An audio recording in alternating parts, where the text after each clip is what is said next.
Olá, divinas maravilhosas, mais um DricaPod, este podcast da mulher madura, onde aqui tudo pode, ou quase tudo. Antes de eu apresentar a minha convidada de hoje, vamos falar do nosso patrocinador, o Biziu, que é esse preenchedor facial que resgata a memória das células de gordura, deixando elas mais gordinhas, mais inchadinhas. Ele faz um preenchimento de dentro para fora, resgatando a memória celular, faz uma renovação, ele potencializa a ação dos produtos que você vai aplicar em seguida, é um tratamento no efeito Cinderela. Você tem que usar de dia, de noite, para preparar a pele antes da maquiagem, maravilhoso. Quem usa, ama. Inclusive, tem cupom de desconto. Se você está vendo este videocast pela TV, é só aproximar o seu celular aqui, ó. Tem um QR Code e você vai ganhar já 10% de desconto usando meu cupom DRICAPOD, ok? Quem usa, ama. Bom, antes de qualquer coisa, você já curte o canal, já põe um joinha aí se você vai gostar desse vídeo, ativa os sininhos para receber notificações dos próximos vídeos. Segue o DricaPod, já falei. É para ajudar essa comunidade, este canal a crescer cada vez mais, porque é realmente um canal inovador. É o primeiro videocast do YouTube que fala sobre envelhecimento, maturidade e envelhecimento. Ok? Bom, com a minha convidada de hoje, uma pessoa muito, muito querida e que fala exatamente no assunto que se trata aqui do DricaPod com vocês, Candice Pomi, pesquisadora. Olha que eu fiz uma colinha, porque é um trava-língua, né? Psicóloga, pesquisadora de gerontologia e mentora de longevidade. Exatamente. Certo?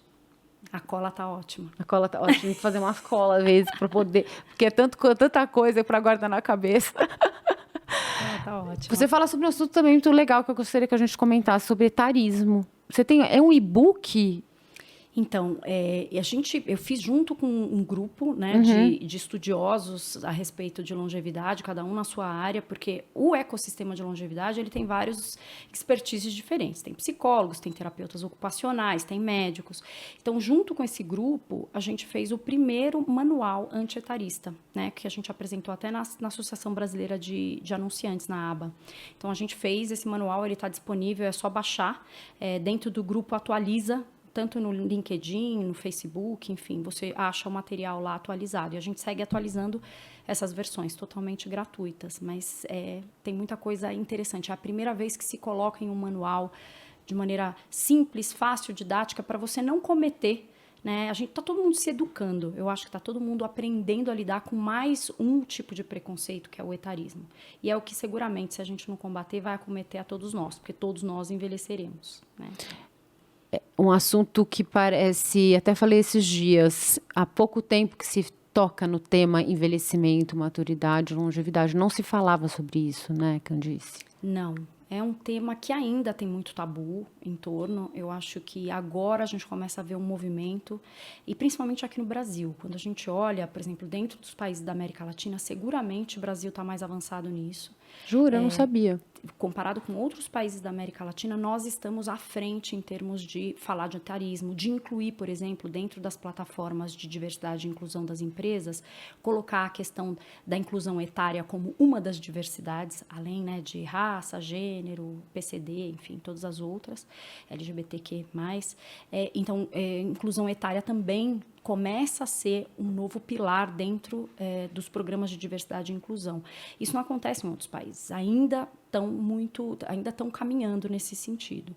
Mas aqui eu acho que as marcas estão começando a perceber a importância, né, do nosso público 50+, porque não só nós temos importância em número, né? Porque hoje já 25% do Brasil, a gente sabe que já tem mais do que 50 anos, que daqui, na verdade, 2030, nós já seremos o 6º país com o maior número, né, o maior percentual de pessoas idosas, acima de 60. Então, em número, nós somos muito importantes, mas também em valor. Por que valor?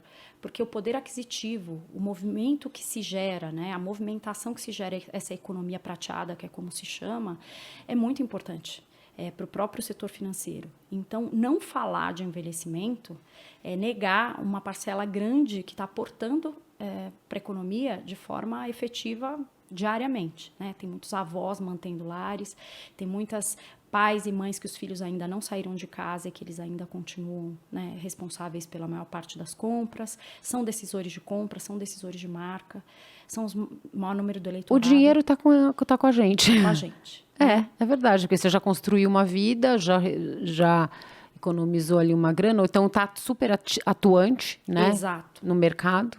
E mesmo na moda, se você pensar que há pouco tempo atrás, ou até hoje, algumas marcas colocam só meninas de 18, 19, 20 para desfilar. Mas quem tem cacife para comprar uma bolsa ou qualquer coisa daquela marca são pessoas que têm mais de 40 anos de idade. Então, está na hora das marcas acordarem, entenderem realmente quem é o público para o qual elas querem vender. Quando eu comecei, eu fazia um quadro que era o Drica na Farmácia, não sei se você lembra.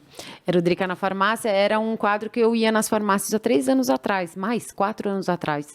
E as marcas só colocavam meninas novas para falar sobre creme anti-sinais. E eu me lembro justamente do dia que eu olhei e falei, mas isso aqui não me representa. Como é que eu posso comprar um produto que tem na capa uma menina de 20 anos?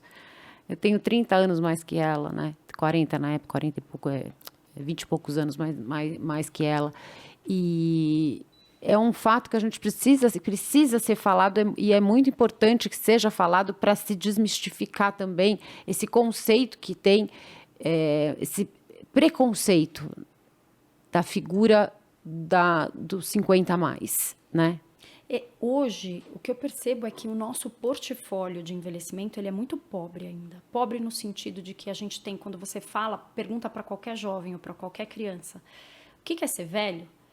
Eles imediatamente falam, é um vovozinho de bengala, é uma vovozinha fazendo tricô.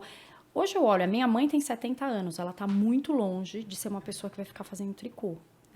Então, a gente tem que entender que essas pessoas que têm 70 anos hoje, 75, elas são as pessoas, foram os que dançaram com Beatles, foram os que estavam no auge, né, das discussões políticas pró-democracia.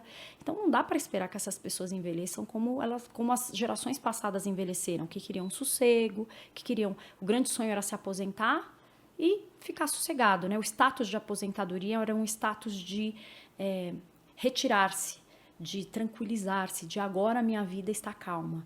E o que a gente vê é totalmente o contrário. Pessoas de 60, 65 que estão se reinventando, estão mudando o estado civil, estão mudando de casa, de modelo de organização familiar, falam, eu vou morar no mato, vou morar na praia, ou eu vou abrir mão do que eu fiz até agora, quero fazer, mas são pessoas que estão claramente se reinventando. Trocando de amores. Trocando de experiências, começando uma faculdade, fazendo novas amizades, querendo conhecer o mundo. Viajando mais, se relacionando com outras pessoas e entre gerações, né? A gente nunca viu também tantas pessoas se misturarem, jovens com mais velhos, porque essa é a receita do sucesso, não é colocar todo mundo da mesma idade junto. Concordo. É colocar gente mais jovem para aprender com os mais velhos e gente mais velha para aprender com os mais jovens. Não sei se você teve a chance de ver uma série, eu sempre falo dessa série, que é a série do Papa Francisco, que fala a Sabedoria do Tempo, Amo. que é no Netflix. Amo. Que ele fala exatamente isso, que ele começa dizendo que a grande revolução do mundo vai se dar a hora que os jovens e as pessoas mais velhas puderem mesclar os seus conhecimentos. É aí que a grande reformulação, reforma, transição de amor pode acontecer. E eu acredito super nisso. A hora que você coloca gerações diferentes é que você consegue ver a potência da sabedoria com frescor, da agilidade com a manutenção, né, do aconselhamento com a velocidade, ou seja, como é que se junta? Vira uma potência. E conhece o outro e entende o outro de maneira mais profunda, mais profunda mesmo, acolhe mais, porque entende mais. Você estava falando de renovação, das pessoas mudarem. Quando que você acha que você começou a sentir essa percepção, esse olhar mais atento ao envelhecimento? Então, o tema do envelhecimento, Drica, sempre esteve presente na minha vida, porque eu tive uma avó muito presente, né? Ela viveu até os 98 anos, faleceu agora faz 2 meses. Uma pessoa com quem eu tive muitos contatos, uma ligação muito forte, eu como primeira neta. E vê-la envelhecer sempre me chamava atenção, porque minha avó sempre foi um exemplo para as pessoas mais jovens e para as pessoas mais velhas. Então, não é que ela sempre estava à frente do tempo dela, e eu sempre observei isso muito de perto, porque eu via a admiração das pessoas por ela. Minha avó era autodidata, estudou só até a 4ª série, mas ela era muito esperta. Então, sempre ela estava 2 passos à frente de todo mundo. Como ela mesma dizia, ela falava, eu sou mineira, estou sempre à frente. Então, o envelhecimento fez parte da minha vida, porque eu morei um período com a minha avó, e eu assisti todos os desafios que ela tinha, como que ela superava, como que ela mesma acabava se motivando para poder superar algumas coisas, enfim. Cuidou do corpo até 90 anos, ela fazia aula de hidroginástica, nunca saiu sem um batom, sempre se cuidou em primeiro lugar, né? Além de cuidar de todo mundo, mas ela nunca deixou de se cuidar para cuidar dos outros. E então essa questão do envelhecimento, ela sempre permeou minha vida. Eu gostava de estar com os velhos. Eu também. Mim, o lugar gostoso para mim da casa era estar com as minhas tias mais velhas, com a minha avó. Para mim também. Era ir comprar tecido com a minha avó para fazer para costura, era ir para o mapping com a minha avó. Então, eu até ontem postei a carta que eu fiz de despedida, né, de quando ela se foi, porque eu aprendi tantas coisas com a minha avó que eu nunca pensei que a minha avó fosse uma velha. Mas quando falavam em velho e eu lembrava dela, eu falava assim, ser velho é muito legal. Porque se ser velho é ser como a minha avó, é demais. Porque minha avó é linda, minha avó é rápida, minha avó é inteligente, minha avó é sagaz, minha avó não tem medo da vida, ela é muito positiva. Então, a velhice, para mim, sempre teve um aspecto positivo. Quando eu comecei a conectar isso, quando eu entrei na a segunda empresa que eu estava trabalhando, eu tinha especificamente que trabalhar com uma categoria que é de incontinência urinária. Então, nessa segunda multinacional que eu trabalhei, essa categoria de incontinência urinária, que é uma categoria tem um tabu enorme, né, em torno disso. Eu falo que é mais tabu falar de incontinência urinária do que de falar de impotência sexual, porque ninguém quer falar sobre isso, né? Quem tem não quer dizer, quem tem finge que não tem e não quer conversar sobre, mesmo com os médicos é muito difícil conversar sobre isso. Então, eu comecei a entender que para falar com essas pessoas eu tinha que ter um outro jeito de pesquisar o ser humano. Ou seja, toda a minha experiência que eu tinha de 20 anos não servia. Eu tinha que entender, porque o tipo de empatia que eu tinha que ter... Eu não tinha milhagem, eu não sofria daquele estado. Eu não sabia como chegar nas pessoas. E a gente começou a criar e desenvolver métodos mais humanos de falar sobre esse assunto. Então, a gente colocava as pessoas em grupos, a gente escutava as pessoas em pares, a gente pedia para elas trazerem amigas que tinham o mesmo problema, com quem elas confidenciavam a mesma coisa. E aí, a gente foi criando uma maneira de falar de um assunto muito delicado, mas de uma forma muito afetiva. Né, afetuosa, muito carinhosa. Isso acabou virando um grande grupo, elas fizeram amizades entre elas, enfim.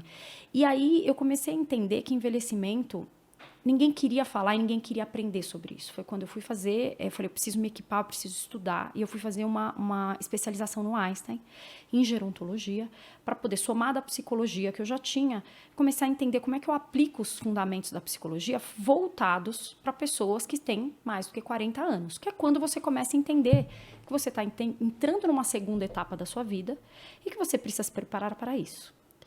E foi aí que eu me deparei com um grande, né, portal de conhecimento, porque eu comecei a entender que ninguém quer falar disso, o conhecimento que existe não é divulgado, não dá pauta, né, porque ninguém quer ter um Globo Repórter sobre como envelhecer, como não ter incontinência urinária, o que fazer com o seu cérebro quando você vai perdendo as suas capacidades. Ninguém quer falar sobre aquilo que não há cura.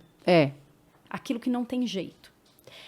Por outro lado, não falar sobre isso me parecia um desperdício, porque tem conhecimentos da gerontologia que, a meu ver, deveriam ser ensinados na escola primária. Concordo. Né? Entender que todo mundo vai envelhecer. A gente entende que todo mundo vai crescer, vai se reproduzir, né? E vai morrer. Mas entre reprodução e morte, tem metade da sua vida. E ninguém fala dessa metade da sua vida, que é a maior fase da vida que você vai ter, é essa fase de segunda metade. Porque a sua infância, você tem até os 10 anos. A adolescência, você vai levar uns 8, 10 anos. Vida adulta, mais uns 15 anos. E o resto da vida, como uma pessoa sênior, uma pessoa que está envelhecendo. O envelhecimento biológico, se você perguntar para os médicos, para os cientistas, ele acontece desde o minuto que você sai da barriga da sua mãe. Porque as suas células, elas estão sendo reproduzidas para você crescer, mas tem várias células que já estão morrendo no seu corpo. Você tem uma troca constante. Você começa a envelhecer a partir de que você nasce. Nasceu. É isso. Do ponto de vista psicológico, né, emocional, físico, isso leva um tempo e a gente sabe que cada vez mais a ciência, né, os aspectos de saúde, o conhecimento sobre alimentação estão empurrando isso para mais para frente. Só que eu também comecei a entender que tem tantos profissionais que estão voltados para a primeira metade da vida. Quantos coaches de carreira você conhece? Quantas pessoas que são planejadores milhares. de casamento, educadores de adolescência, aconselhadores, né, de escola, de faculdade? E depois, dos 40 para frente, que tipo de profissional especializado, além do geriatra, existe? Às vezes nem ginecologista.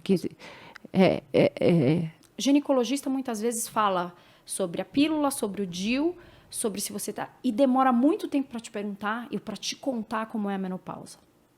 Exatamente. Eu tenho 48, eu fiz o meu último check-up que eu faço no mesmo hospital todos os anos. Ano passado, a pessoa me perguntou sobre métodos anticoncepcionais. Eu falei, você não vai me perguntar nada sobre menopausa? Como eu tô me sentindo? Ah, não. Então, assim, não existe treinamento Nenhum. na área médica. Na área psicológica, menos ainda, porque eles entendem que esse arranque de vida, que é quando você se forma, quando você se casa, quando você tem filhos, que é aí que está o foco. E eu comecei a entender que não, que na verdade, muitas vezes, vamos partir do princípio que tudo tenha dado certo na sua vida, que tudo aquilo que tinham pedido para você fazer, que é bom, até os 40 anos você tem que ter tido uma profissão, você tem que ter casado, você tem que ter decidido se você quer ter filho ou não. Vamos supor que tudo tenha dado certo. Se tudo deu certo até os 50, o que você faz com os próximos 50? Tem um livro, que me fugiu o nome agora, que ele fala que a gente não se atenta sobre a longevidade, que nós estamos vivendo mais. Se antigamente a gente dividia a nossa vida de 20 em 20 anos, 20, né? 40, 60, 80, que é a expectativa de vida, a expectativa de vida está aumentando. E você vai ficar mais tempo na Terra, vai ter muito mais tempo de trabalho, de estudo. Como que vai ser esse envelhecimento que vai ser ainda mais prolongado? Olha a necessidade que a gente tem de se falar sobre envelhecimento, porque a gente vai chegar, e depois dos 50, quer dizer, a gente vai ter muito mais tempo envelhecendo do que permanecendo jovem. Exato. Eu, sinceramente, acho que vai chegar no momento que essa valorização ela vai se inverter. Ela tem que se inverter. Ela tem que se inverter. Por um tema de volume, de muita gente nessa faixa etária, por um tema de muitos profissionais, muitas novas profissões vão surgir, porque você precisa de dar conta dessa fase da vida que muito pouca gente está voltada hoje. Então, quando você fala para ser um educador físico, quando você fala em ser um mentor de carreira, não dá para você falar só de carreira até os 50. Não dá para você falar de cuidar do seu corpo enquanto você está fazendo crossfit. Quais são os exercícios físicos para manter seu corpo em funcionamento com tudo que você precisa para você ser independente, autônomo até o último dia da sua vida? É outro olhar. Eu estava fazendo um treino com uma menina mais nova. Não era personal, mas era uma pessoa mais nova. E até o ponto que eu tive uma contusão que eu nunca tinha tido. De eu realmente levar a sério o fato de que eu tinha que ter alguém com esse olhar.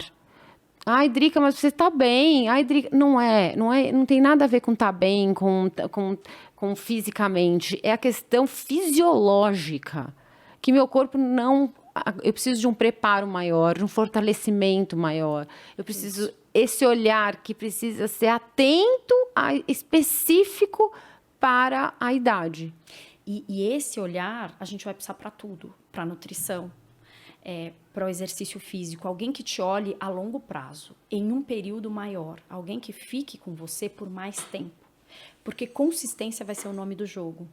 Se você faz 20 minutos de exercício todos os dias, de segunda a segunda, a longo prazo, isso tem um resultado muito mais efetivo do que você se matar num CrossFit 2 vezes por semana e não fazer nada com o seu corpo nos outros dias da semana.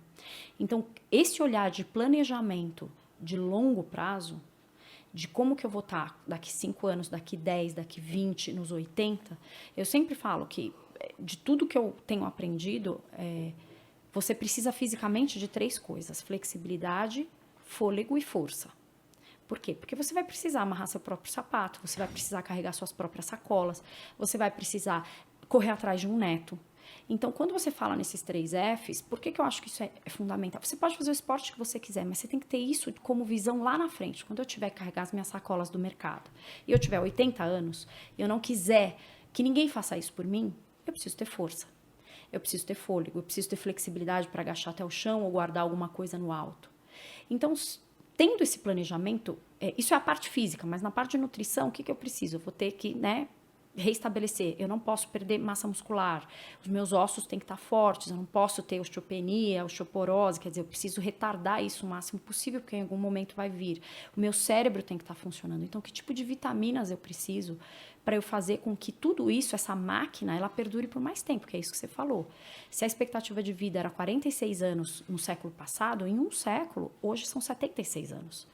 Isso média Brasil, homens e mulheres, mas a gente sabe que a gente nunca teve tantos centenários como a gente tem hoje, e a gente vai ter mais.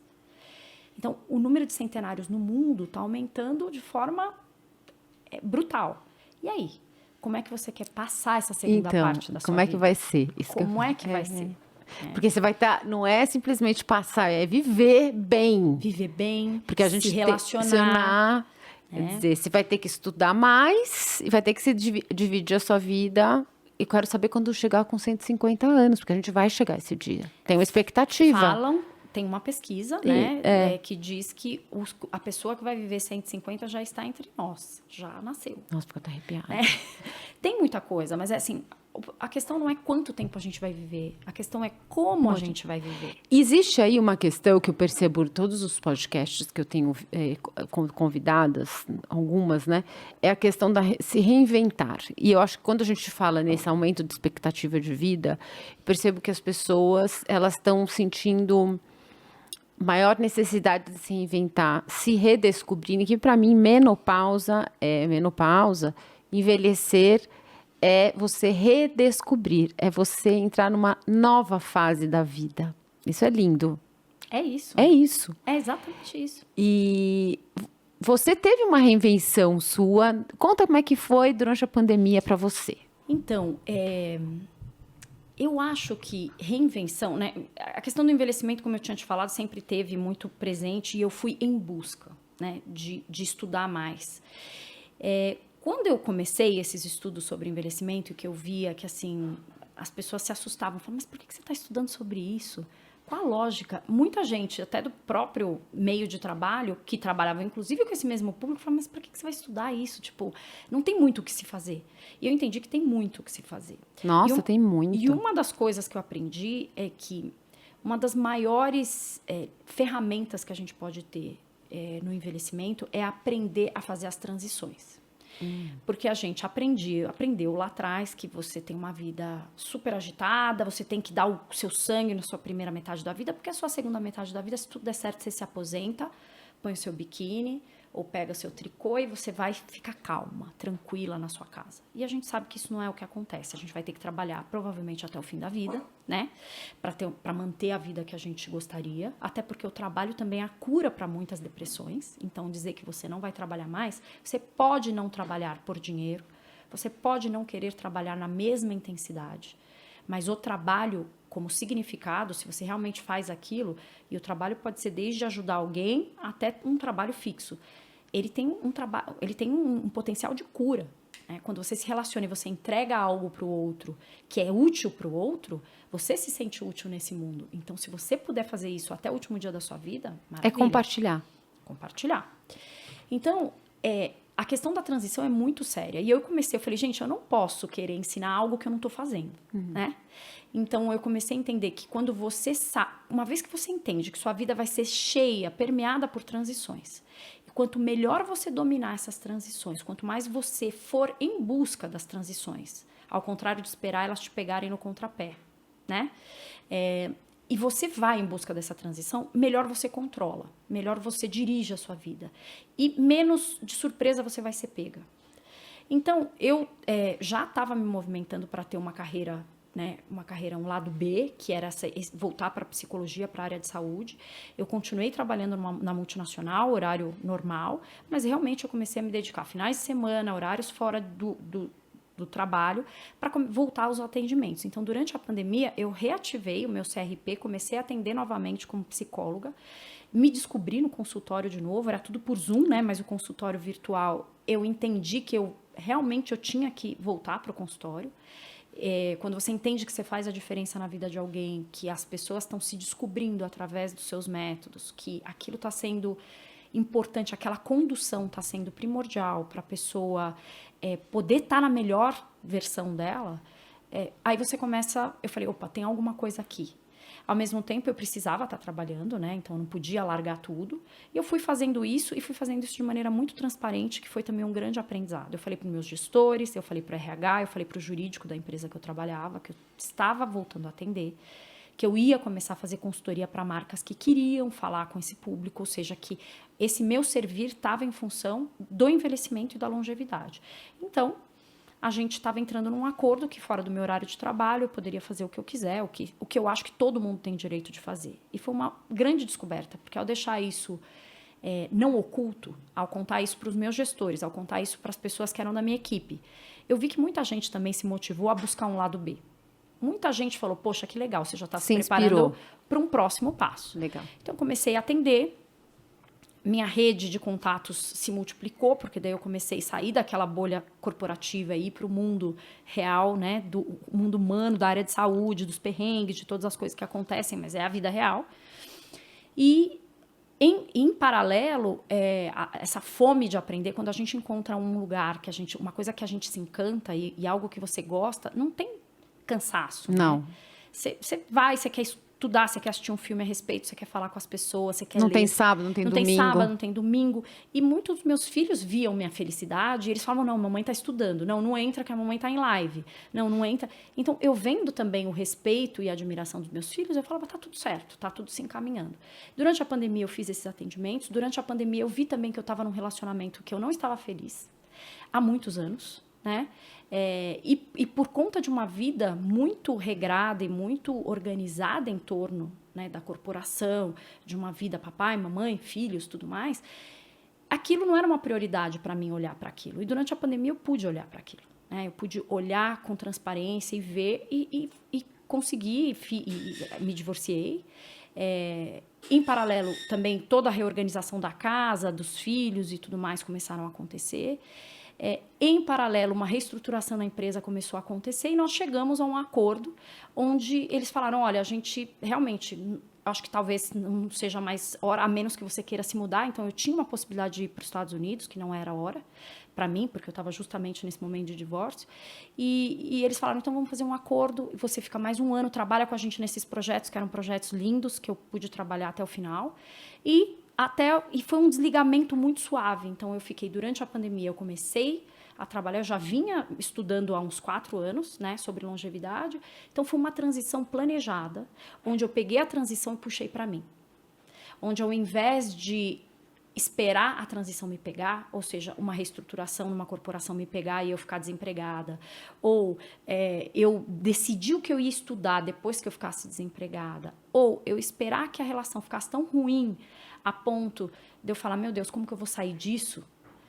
Eu puxei todas essas transições para mim e falei, não, agora é hora de encarar, porque se eu quero ajudar as pessoas a passarem por essa transição, eu tenho que ser aquela que eu vou puxar para mim isso. Então, foram transições onde eu mexi em todos os pilares da minha vida ao mesmo tempo. Você, inclusive, mexeu na sua alimentação, tudo, no seu corpo. Comecei a fazer yoga. Eu já não comia carne vermelha há muito tempo, como de vez em quando, não é um tabu, mas deixei de comer, como muito, muito pouco. Fui para yoga, né? Perdi 12 quilos, faço yoga hoje com o maior prazer do mundo, meditação, yoga, ou seja, tá todo mundo falando da questão do mindfulness. Para mim, é você encarar, não só ter aqueles seus 10 minutos de meditação diária, mas você estar presente na sua própria vida ao longo das 24 horas. A hora que você vai dormir, você se dedica ao sono. A hora que você vai estar de férias, você se dedica às suas férias. É o presente? Se dedicar ao presente? É o presente. Mas o presente não só naqueles minutos de meditação, sabe? Mas é você realmente falar assim, eu tenho a dádiva da vida neste minuto. Eu não posso deixar escapar. Muito legal. Né? Então, a hora que eu tô na yoga, eu deslugo tudo, né? Apesar de trabalhar com redes sociais, que eu tô o tempo inteiro conectada, mas a hora que eu tirei 5 semanas de férias, coisa que eu nunca fiz na minha vida, estava te contando. Você se permitiu? Eu me permiti, eu planejei essas férias. E eu sabia que ia coincidir com essa finalização na corporação. Então, eu puxei de novo para mim e falei, já que eu vou finalizar... Você que saiu da corporação agora? Agora, final de junho. Não, tá agora? Agora, final de junho. Eu vi o seu perfil no Instagram, o Beyond Age, ele também sofreu uma transformação.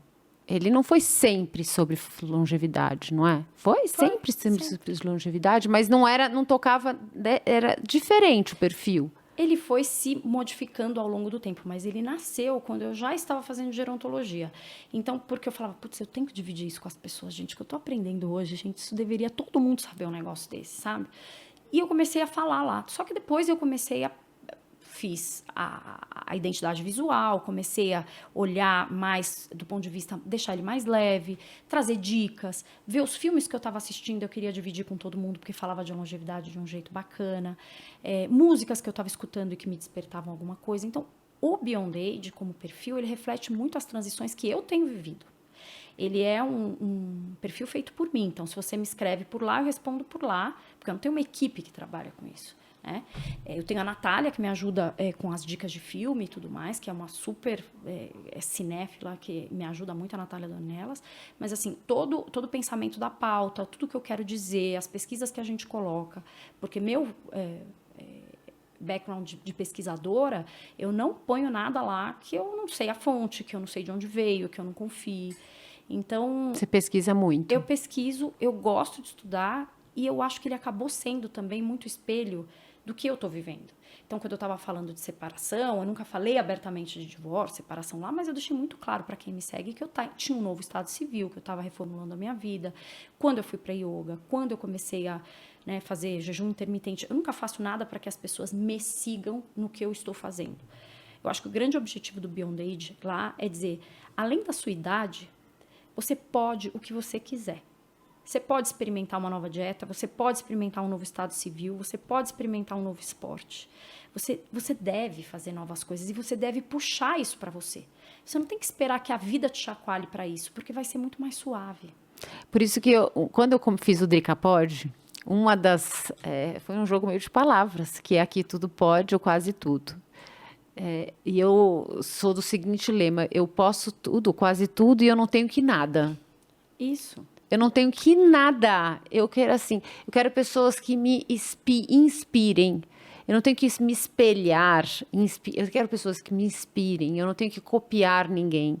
Aí a gente entra no assunto que está se falando muito agora no momento, que é sobre esses exemplos, como a Jennifer Lopez agora naquela foto, que é photoshopada master. E o que você acha disso? Depois eu até vou dar minha opinião. Eu vi a polêmica, mas eu não sei se é porque eu estava nas lagoas de Lençóis Maranhenses e eu não estava me deixando pegar muito por isso, mas assim, gente, eu juro pra vocês, pode ser naive da minha parte, mas quando eu olho a bunda da Jennifer Lopez em natura, na praia, e a dela photoshopada pro creme que ela tá fazendo, e lembrando que ela tem 54 anos, eu acho a bunda dela incrível nas duas fotos. Entendeu? Eu falei, gente, E ela trabalha com isso, ou seja, uma pessoa que pode dançar e se exercitar 5, 6 horas por dia, eu acho que esse é o resultado que ela colhe com 54 anos.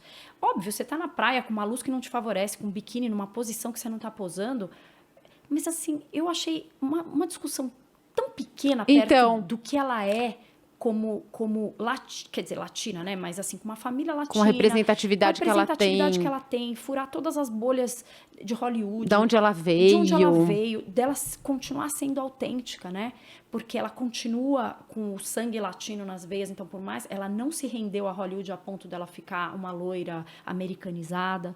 Então eu acho que a discussão da bunda é uma coisa Concordo. tão pequena. Ainda bem que você concorda. Que eu falei, gente, a bunda dela... Eu achei a bunda dela linda, photoshopada ou não. Eu achei incrível, Mas assim, honestamente. eu nem tenho como me copiar e querer aquele corpo, porque eu não vivo a vida dela. Eu não exato. tenho a grana dela, eu não tenho o meu tempo igual dela. Pessoas, um time de não sei quantas pessoas dedicadas a uma atividade física, a um fortalecimento.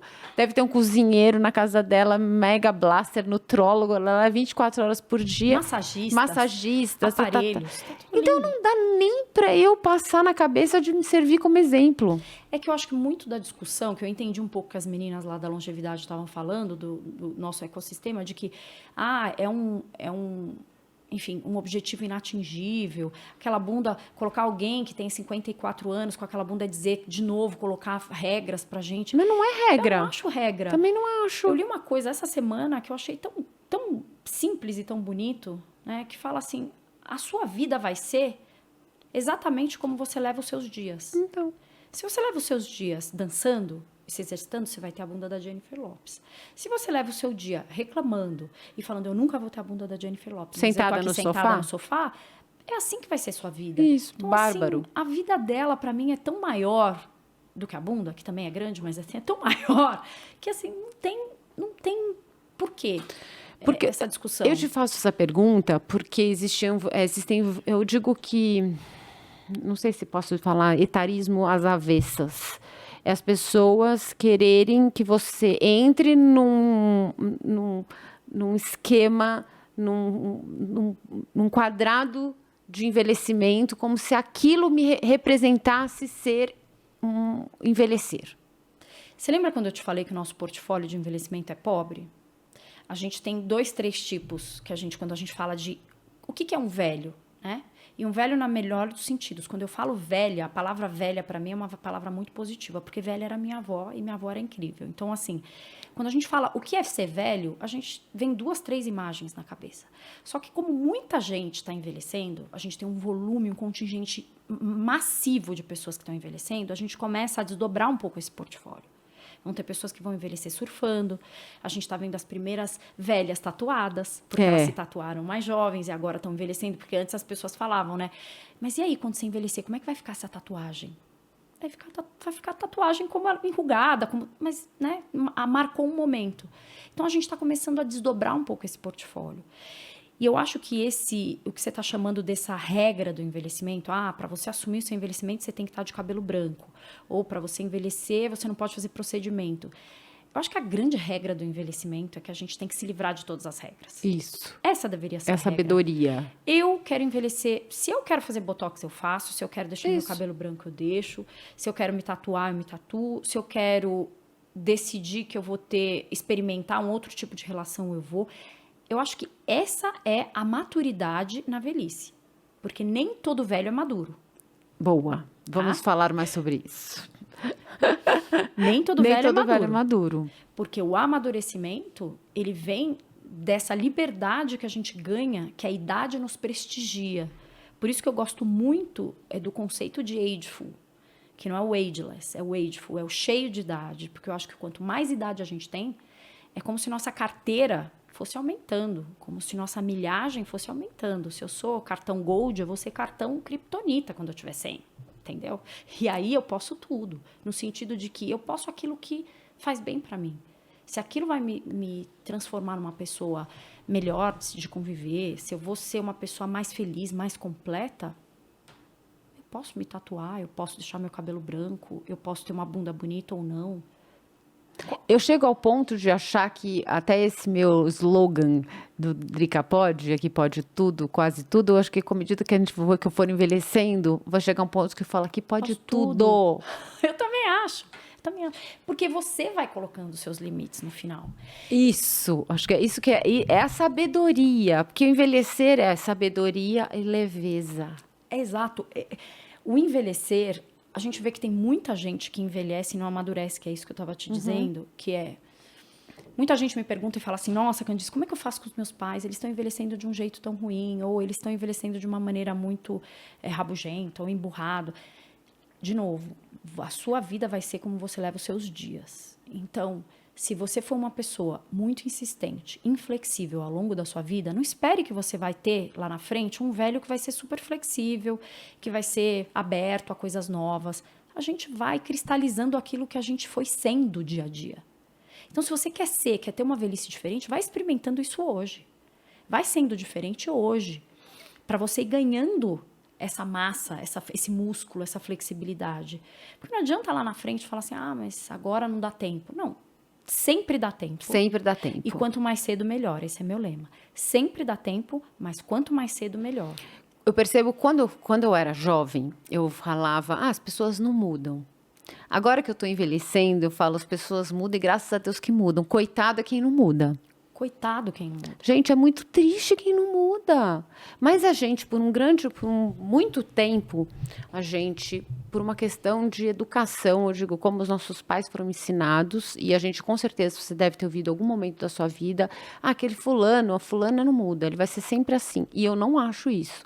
Acho que as pessoas, quando aquilo tem um significado para ela profundo, e que ela tem essa disposição de mudar, de melhorar, ela consegue mudar. É isso.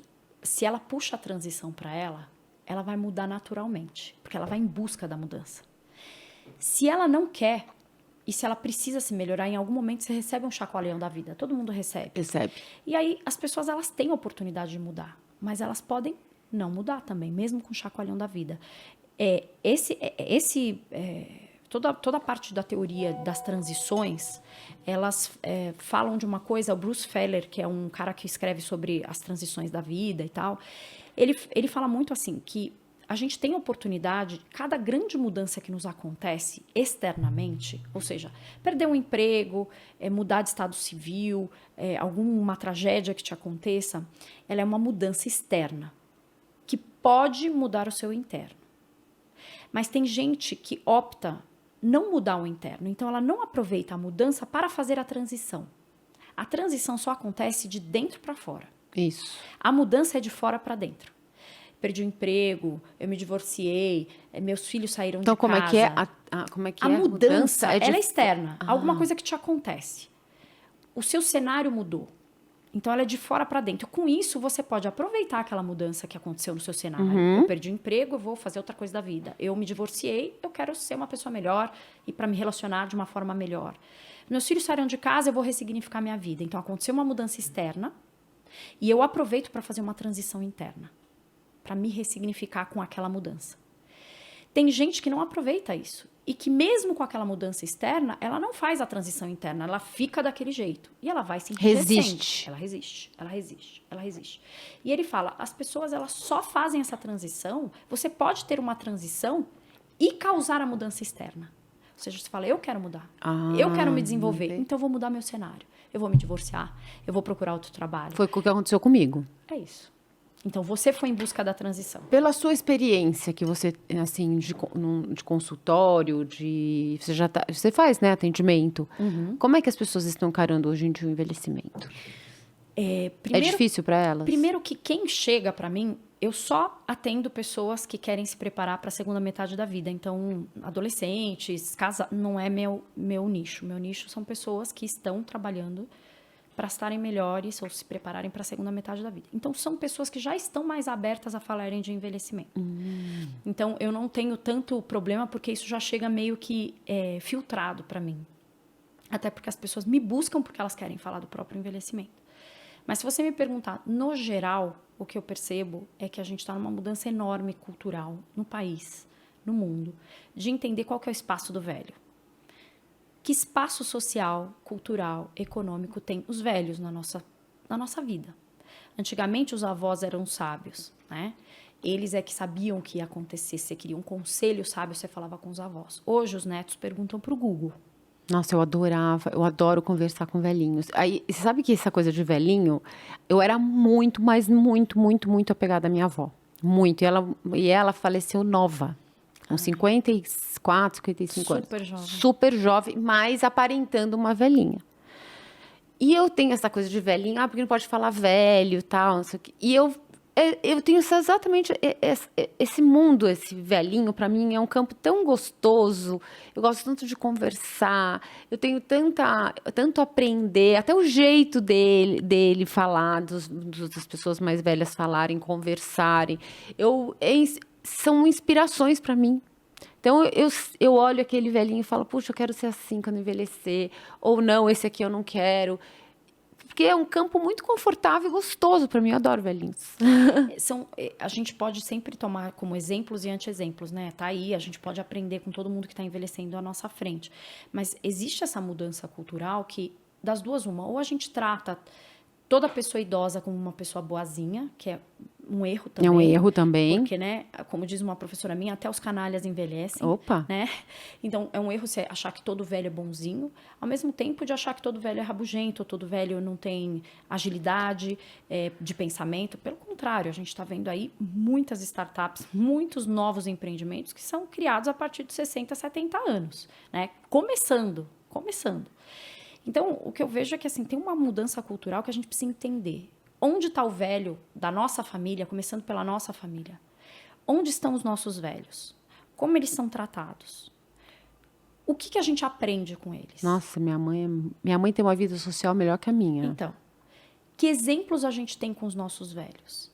Enquanto a gente não der esse lugar social, familiar, de destaque ou não precisa ser de destaque, mas esse lugar que os pertence, a gente não ressignifica a própria velhice, porque a gente também não sabe onde a gente está. Porque a gente, né, já passou dos 40, mas a gente não chegou nos 60. Então, o que você quer ser? O que você quer ser quando você envelhecer? Que é isso que você está dizendo. A gente pode começar a escolher neste portfólio que começa a se abrir agora, né, menos sou velho assim e assado, vários tipos de velhice, a gente começa a entender que coisas a gente quer. Assim como tem jovens de todas as naturezas, a gente também vai ter velhos de todas as naturezas. Gente que está trabalhando, gente que está mais ativo, menos ativo. Mas o que eu percebo em consultório é que as pessoas, elas vêm muito mais com uma demanda de o que eu faço com essa energia que eu tenho? O que eu posso fazer ainda para ressignificar esse meu ciclo de vida? Como que eu posso me transformar? Como que eu posso fazer essa transição da melhor forma? Porque chega numa determinada idade que a pessoa, ela se cristaliza a partir da visão dos outros. Boa, isso. Então ela olha o outro. Ela começa a conduzir a vida dela de acordo com a visão do outro. Que E o outro desejo tem dela. Isso. E esse é um ponto que eu acho que maravilhoso. A primeira coisa que a gente tem que fazer, o primeiro grito de liberdade que a gente tem depois que a gente cruzou os 40 é começar a se despir do que o outro acha de você e começar a se vestir de si mesmo. Isso para tudo, não só para roupa, efetivamente, de dizer, eu gosto de tal coisa, eu vou colocar. Esses dias eu vi uma polêmica, né, de alguém que escreveu falando que essas velhas ridículas de mini saia. Se você quiser pôr mini saia até 100 anos, você tem direito de pôr mini saia. Agora, se te incomoda o que o outro fala, o problema é seu, não é do outro. Então, a partir do momento que você vai se despir do que o outro acha de você e vai se vestir do que você acha de si, é aí que começa a libertação e o encontro com essa maturidade. Isso é um amadurecer. E trazendo o amadurecer junto para a sua velhice. Não importa o que o outro fale. É difícil escutar gente que a gente gosta falando algo que a gente não gosta da gente. Mas e aí? Você faz o que com isso? Se você não aprendeu a colocar esses comentários no lugar onde eles merecem estar, você vai passar o resto da velhice vivendo de acordo com o que os outros acham de você. Ou que os outros querem que você conduza a sua vida. Se encaixe. Então, e você vai ser a única infeliz. E que a única pessoa que vai se incomodar com isso vai ser você. A única pessoa que vai sofrer as consequências disso é você. Então, tem muitos anos pela frente para a gente se lapidar. Eu sempre gosto da imagem da lapidação, né, de um diamante, de forjar uma joia, porque assim, você precisa de calor, você precisa de fricção, você precisa de polimento para você ver o brilho que a pessoa tem. Você precisa desse atrito físico. É muita luta. Existe uma física em torno, que é você querer se conhecer, que é você querer se exercitar fisicamente, que é você suar, que é você se conhecer emocionalmente, você entender onde estão suas dores. Existe um trabalho de lapidação para realmente a sua luz poder vir à tona. Eu chego a pensar, que eu acredito, né? O cérebro é nosso HD ali, né? Que como às vezes nós precisamos atualizar o nosso software, sim. A gente precisa fazer isso com a vida também. Sim. Se o seu HD, se o seu software está defasado, você precisa atualizar. Eu digo isso porque eu acho que aí a gente pode até entrar na questão do etarismo, tá? Que escuto muita gente falar que velhos são desatualizados. Eu acho que que nem você disse, como você disse, existem pessoas que não se interessam por tecnologia, existem pessoas, e eu não vou colocar nem idade, que se interessam por tecnologia, e tem outras que não. Mas as pessoas, elas colocam o idoso nesse quadrado, nessa pastinha de que o idoso ele é desatualizado. Mas, enfim, acho que a gente precisa se atualizar sempre, ter esse exercício mental para se esforçar. Por quê? Porque a gente precisa conversar com o nosso neto, a gente precisa conversar com o nosso filho. Eu tô no TikTok e eu converso sobre, eu adoro, fico lá vendo os vídeos de TikTok e tal. Converso com meu filho sobre isso, sobre aquilo, falo de tecnologia, não sei de tudo, amo tecnologia, amo rede social, os recursos que tem e tudo mais. Eu acho que as pessoas só não podem se colocar, as pessoas, naquele lugar, tipo, isso não me interessa. Porque, de qualquer maneira, não sendo idoso ou sendo idoso, você vai se desatualizar. E como que você conversa com a geração que vem? Da mesma forma, eu vejo nos dois polos, tem a tecnologia e tem a humanidade. São os dois polos, né? Da mesma forma que uma pessoa mais velha, vamos supor, deveria se interessar por tecnologia, os mais jovens deveriam se encantar pela humanização, pelos contatos, pelo olho no olho. Então, para mim, é uma troca. Eu sempre brinco que tem muitos velhos de 18 anos e muitos jovens de 90. Maravilhoso. Por quê? Porque tem gente que fala assim, não, eu só quero... Eu não ligo, eu só mando mensagem. Não, você só manda mensagem para pessoas que só recebem mensagens, mas para pessoas que preferem uma ligação, você tem que falar com a pessoa. Então, o quanto você está disposto a se esticar, a se expandir para o lado da humanização ou para o lado da tecnologia? Não é nada absoluto. Nada absoluto. O lifelong learning que todo mundo diz, nada mais é do que você ser uma pessoa interessada. Pessoas interessantes são pessoas interessadas. Não existe uma pessoa interessante que você olha e fala, nossa, que pessoa bacana.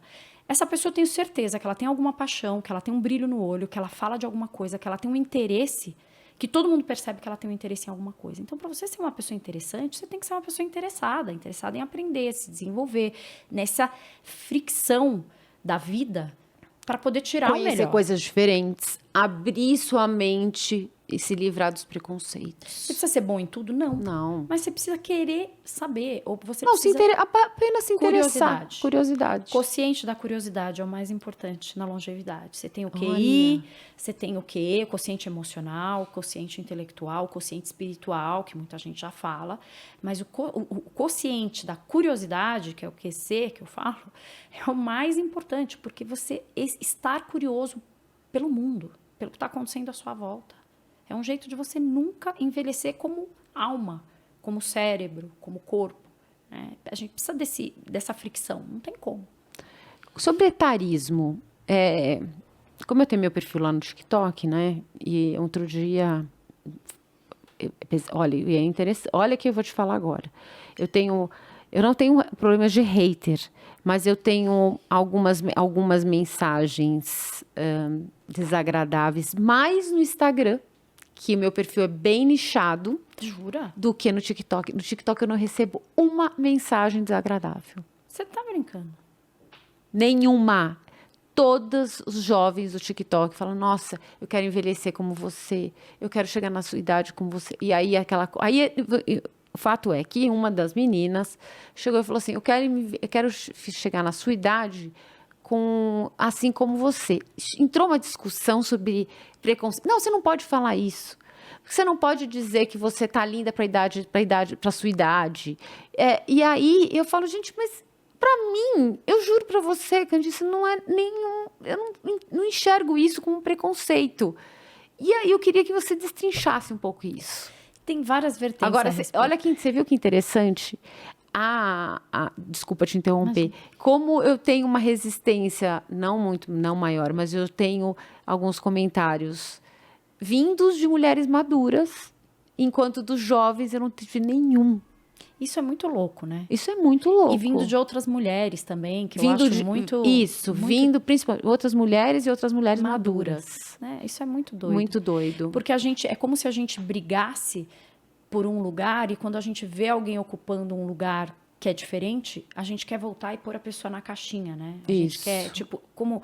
Se isso não me agrada, eu tenho que publicamente falar isso para a pessoa. Eu acho de uma deselegância as pessoas acharem que rede social... Eu sempre acho que rede social tem que reproduzir o que você faria ao vivo.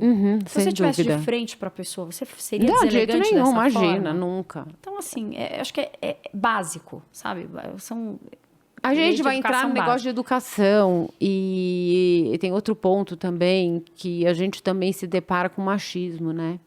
Machismo é muito vindo de mulher também. Tem muito machismo. Muita mulher machista. Muitas. Eu vejo a gente tem ainda um longo caminho para percorrer. Mas voltando, essa questão sobre a idade, uma coisa que se fala é que, como, de novo, nosso portfólio de envelhecimento é muito pobre ainda, as pessoas costumam associar quem está bem ou quem tem a estética, enfim, atraente, atrativa, com juventude. Por quê? Porque as pessoas não tiveram tempo de ver pessoas envelhecendo bonitas, sexys, interessantes, atraentes. Ai, que legal, é verdade. Não tem repertório. É verdade, Então, a gente não viu. A gente está vendo uma Jane Fonda agora, que é ainda distante de muita gente, mas bonita. Mas é um em um... Então, um em um milhão. Nem mais que um milhão. Uma numa humanidade. E uma mulher que nasceu dentro da indústria do cinema, ou seja, que está muito distante, né? Mas no nosso dia a dia, é difícil a gente ver uma pessoa que tem 70 anos ainda no lugar de sexy, de bonita, de atraente. A gente não tem exemplos. Não tem exemplo, a gente não tem repertórios. Próximos. Então, a pessoa, para te elogiar, o único elogio que ela conhece é falar assim, nossa, você não parece a idade que tem. Por quê? Porque você parece alguém mais jovem. Porque só alguém mais jovem poderia estar atraente, bonita como você. Então, se a gente for lá na raiz do comportamento humano, na raiz, né, psicológica, ela está querendo fazer um elogio para você, dizendo que você está... Ela é um elogio. Então, eu não vejo genuíno. Isso. É um elogio genuíno. O que a gente tem que aprender a mostrar, e é o que eu falo, né, para os meus filhos, que eu quero muito que as pessoas olhem e falem assim, eu quero ter 50 anos como ela. Eu quero chegar aos 60 como ela. Como eu vi a minha avó. Aos 80 eu falava, eu quero chegar. Tanto é que eu quero chegar aos 98 como minha avó chegou aos 98. Maravilhoso. Porque eu tive um exemplo perto, né? Então, eu tenho um exemplo próximo da minha mãe, da minha avó, do meu pai, que tem 76, corre na esteira, faz tudo que a gente, né? Tava em Lençóis com a gente, subindo dunas, descendo dunas. Então, eu tenho exemplos perto. Meu pai contratou um personal agora. Eu falei, não tô acreditando. Ele falou, acabei de contratar um personal. Maravilhoso. Eu preciso perder a barriga. Maravilhoso. Mas aí, são exemplos que vão ficando mais próximos. Eu acho que daqui a uns anos, as pessoas vão falar, você tá maravilhosa e ponto. Hoje, as pessoas, pra te elogiar, elas falam, não, eu te daria no máximo 35. O fato é que ela associa uma pessoa de 35 com a beleza que você tem. Porque ela nunca viu outra pessoa da sua idade com essa beleza. Muito interessante. Só pessoas mais jovens.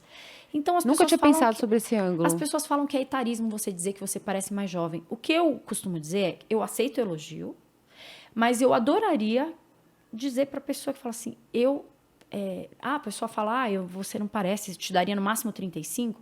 Não, você me dê meus 48, não tire nenhum ano da minha vida, porque todos eles foram muito importantes. Isso. Eu não estaria como eu estou hoje se eu não tivesse 48. E eu espero que as meninas de 20 queiram ter 48 como eu. E eu vou seguir fazendo tudo para estar no 58 bem, no 68 bem, para aumentar esse portfólio de velhos. Lindos, bacanas, interessantes, sexys, ativos, né? Para frente. Qual outra forma de etarismo que você acha que você vê mais? Olha, o etarismo que mais me cansa, para te ser bem sincera, é esse etarismo cruzado que o homem não sofre e a mulher sofre, né? Um homem grisalho, mais velho, ele é charmoso. Uma mulher grisalha, ela é descuidada. Esse preconceito duplo, né, que a gente fala que as mulheres sofrem além, as mulheres, os negros, tem uma série de outros, o LGBTQ+, esses preconceitos que são cruzados, né, que são um em cima do outro, acumulados, eu acho que eles se somam ao etarismo. Porque quando você é uma negra e velha, quando você é uma mulher velha, quando você é um LGBTQ+, e velho, o etarismo ele é ainda mais cruel.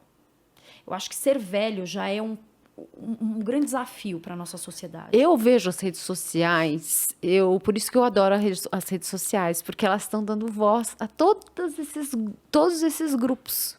Ao negro, ao LGBT, ao velho, às mulheres. As as pessoas mulheres com deficiências. Então, olha que maravilhoso, porque até um tempo atrás não se falava. Não tinha visibilidade. Não tinha visibilidade nenhuma. Aliás, o que se fazia, inclusive a TV e tudo mais, era não falar sobre o assunto. Esconder, muitas vezes. As famílias escondiam. Exatamente. A gente estava comentando que antigamente, né, uma pessoa que... É muito louco isso, mas assim, há 30, 40 anos atrás... Que não é nem tanto tempo assim. Nem é tanto tempo assim, mas uma pessoa que tinha alguém com algum tipo de particularidade, ou tinha síndrome de Down, alguma coisa, as famílias escondiam, como se fosse uma coisa de vergonha. Então, assim, eu acho que a gente vê que o desenvolvimento está sendo lento, mas eu acho que nos últimos 40 anos, a gente está... Eu acho que tem um avanço grande acontecendo. É que, lógico, a gente está aqui em uma vida. E parece tudo muito granular visto de perto. Mas a gente tem avançado a passos largos. Eu acho que o fato de dar visibilidade para tudo, né, para todas as diversidades. Agora, chamar a mulher de gênero de diversidade eu não aceito realmente, porque a gente é 50% da população. Então, falar de diversidade e inclusão da mulher nas empresas, eu realmente acho que está velho isso, né? Porque a gente é 50% da população, gente. Como é que vai falar que a gente é diversidade? Não é. Não. Então, eu tenho gênero masculino, gênero feminino, como assim diversidade? Ainda tem muitos programas de diversidade que é colocar mulheres na liderança, esse tipo de coisa, mas enfim. O que me incomoda é as empresas olharem como um velho nesse sentido pejorativo e quererem só contratar os mais novos. Sendo que, na minha opinião, você tem tanto a acrescentar, como a gente estava conversando anteriormente, com a experiência. Muito. Mas talvez seja por essa questão desse repertório. É o repertório. Desse portfólio que você falou. Perfeito. Né? Desse portfólio de exemplos. Que exemplos que a gente teve? Não tem. Não teve. O leque de exemplos é pequeno. Com proximidade. Tem a pessoa da televisão, do rádio, mas pessoas próximas a gente não vê muito. Quando não, você tem uma mentoria, você tem um e-book também, não tem? Não, o e-book é o e-book antietarista, que isso foi feito junto com o grupo Atualiza, que é um grupo que luta contra o etarismo, do grupo que eu faço parte. Mas eu tenho uma mentoria em longevidade, que foi um processo que eu desenvolvi, baseado na psicologia, na pesquisa, na gerontologia, onde eu pego pela mão a pessoa e a gente vai fazer o plano dela de segunda metade de vida. Então, é um aconselhamento, né? Muita gente, é coaching? Não é coaching, mas tem começo, meio e fim, são 8 sessões, onde eu trabalho individualmente com a pessoa, a gente faz um diagnóstico completo, em 8 pilares da vida dela, para poder entender em que fase ela está e quais são os pilares que merecem mais atenção para este próximo ciclo. Então, a gente trata isso, a gente desenha juntos um plano, eu trago conteúdo de tudo que eu aprendi sobre longevidade, então ela começa a aplicar isso na vida dela, a gente vai calibrando isso, e durante essas 8 semanas, no final, ela sai com um planejamento e com uma visão muito mais clara de quais são os pontos que ela precisa mexer e já adaptar para ela viver um próximo ciclo mais significativo. Isso é a mentoria.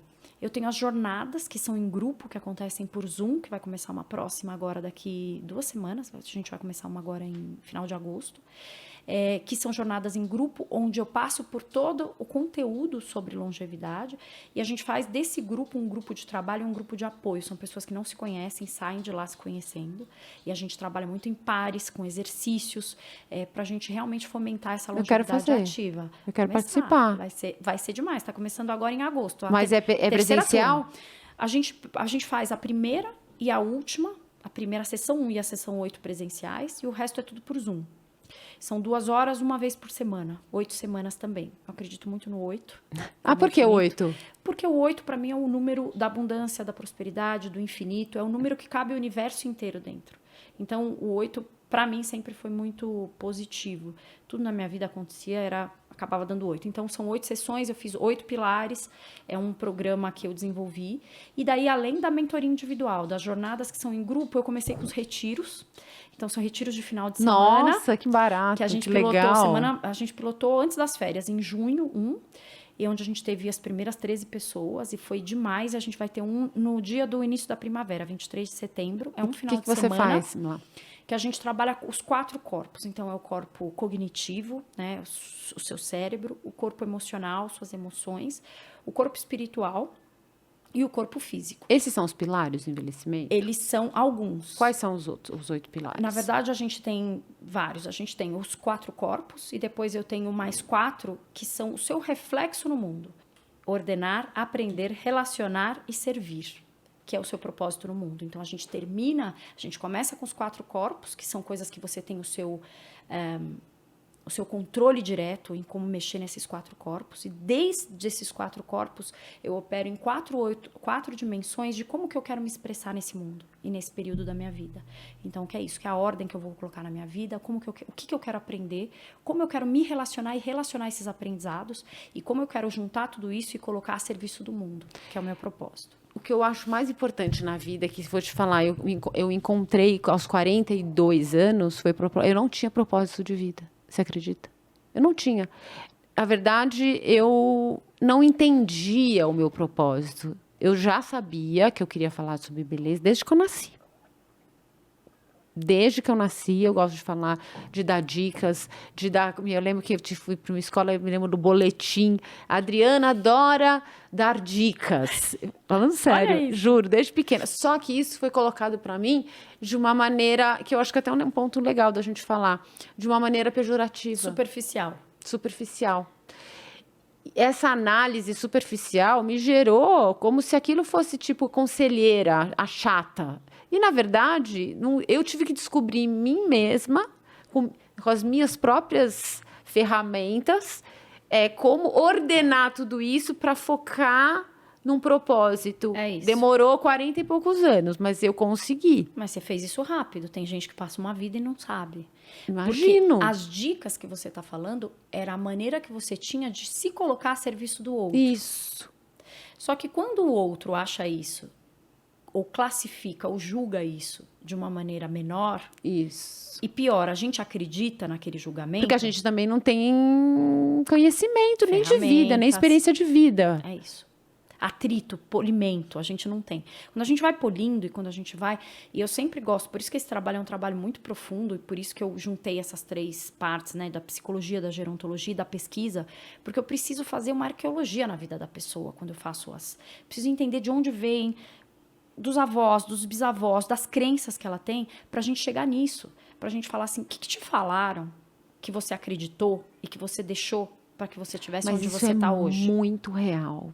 A gente tem que chegar num determinado momento da vida que para você descobrir o seu propósito e seguir o seu propósito, a gente precisa desconstruir. Precisa demolir para construir.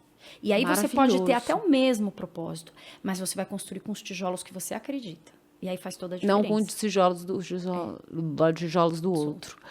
É muito essas crenças. Eu me desconstruí muito nesse processo, porque foram colocados, embutidos na minha mente. Isso nem vou. É pai, é escola, é educação, é exemplo, é na TV, é no dia a dia, do lugar da mulher, do machismo. Tem a questão da religião, que permeia tudo isso. Que eu tive uma religião... A minha base é judaica e católica. Então, eu tenho esses 2 pilares na minha vida. Como eu construí isso, estabeleci isso dentro de mim. E tudo isso teve seu lado bom e seu lado ruim. Uhum. E, assim, eu me lembro, eu criança, coisas que hoje eu considero meus diferenciais... na minha infância, foram colocados para mim como menores. E eu carreguei isso por muito tempo, achando que não era suficiente. Até o dia que eu tive que Mas foi... A gente, falando agora, parece que foi assim, né? Foi dolorido. O ferro, é o atrito, é o fogo para a gente se lapidar, né? Isso é preciso, esse momento. Por isso que esse trabalho é importante. As pessoas ficam doloridas quando vão fazer essas mentorias, esses encontros? É uma catarse. A catarse, às vezes, rola no começo do grupo. A última jornada que a gente teve, as pessoas nunca tinham se visto. A primeira reunião foi por Zoom e já foi tipo uma choradeira no começo, porque as pessoas estão precisando de um espaço para falar disso. Elas precisam ter um espaço, e principalmente quando você escuta que tem outras pessoas exatamente com as mesmas questões, mesmas dores. as mesmas dores, com as mesmas dúvidas, aquilo cresce e é muito lindo porque uma aprende com a outra. E esses grupos, eu sempre falo que eu sou só a pessoa que vai lá e rega, porque a semente está lá. E os grupos, eles continuam vivos. Então, eles continuam vivos no WhatsApp. Então, essas pessoas que fizeram a primeira jornada seguiram amigas, se encontram, fazem coisas juntas. Uma foi ajudar a outra a fazer trabalho voluntário, a outra... Então, esses grupos, eles continuam vivos. E essa é a minha missão, é fazer com que essas pessoas se encontrem, que elas sejam uma rede de apoio umas para as outras, que eu possa ser o veículo para trazer a informação, mas que esse grupo vá se sustentando. Porque uma das coisas mais importantes na longevidade é você ter muitos relacionamentos, você ter muitas pessoas, ter uma rede de apoio, uma rede de afetos que se multiplique. Porque a gente vai ficando mais restrito, mais sozinho, só com a família, só com poucos amigos, só com os melhores amigos. Aí você sai do trabalho, você perde aqueles colegas do trabalho. Aí você muda de cidade, ou seus amigos se mudam, você perde mais amigos, né? Então, uma das coisas da longevidade que faz muito sentido é você se relacionar com pessoas de várias idades, de gerações diferentes, e você ampliar todos os anos a sua rede de Agora, a gente está seguindo um caminho contrário, que é o de cada vez se isolar mais. E a pandemia, ela trouxe rapidamente esse isolamento. Trouxe. Mas você vê o tanto que as pessoas estão carentes sofrendo disso. mentalmente. As pessoas sofreram muito emocionalmente, psicologicamente durante a pandemia.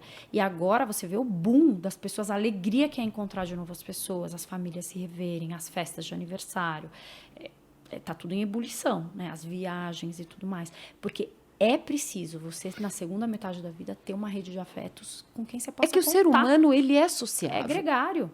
Não tem como. Prehistoricamente falando, ele é um ser que precisa viver junto. Tanto é que se você vivia isolado, a sua chance de sobrevivência era quase nula. Como que você vê hoje em dia, o que é para você o que é preciso necessário para envelhecer bem? Olha, depende muito da sua história, mas envelhecer bem, primeiro é você se dar conta de que você vai chegar lá, né? Acho que a primeira grande coisa é, a velhice ela é um destino. Por mais que você não queira olhar para ele, que você negue, ele pode ser um destino totalmente que você não queira olhar, mas ele é inevitável. Se você tiver a sorte de nada te acometer ao longo da vida, você vai viver muito. Então, a primeira coisa é você encarar a velhice como destino. É para lá que eu vou. Então, eu sempre chamo a atenção de que a gente precisa pensar na velhice desde quando a gente é criança, né? Respeitando os mais velhos, colocando as crianças para conviverem com os avós, tendo mais tempo de convívio. Eu gosto muito de contar que a minha filha, quando nasceu, a minha avó já era idosa, mas minha avó andava e tudo mais. E minha filha estranhava muito, porque ela não convivia. Minha avó morava em Goiânia e a gente ia 2 vezes por ano lá para visitá-la. Minha filha falava, nossa mãe, a pele da vovó é tão diferente, ela é molinha, né?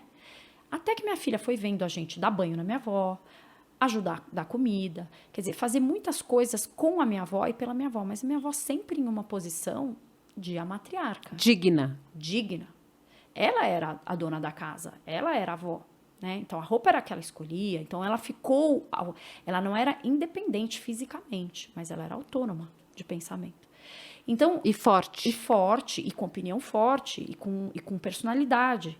Então, envelhecer significa para você envelhecer bem, a primeira coisa é saber que você vai envelhecer.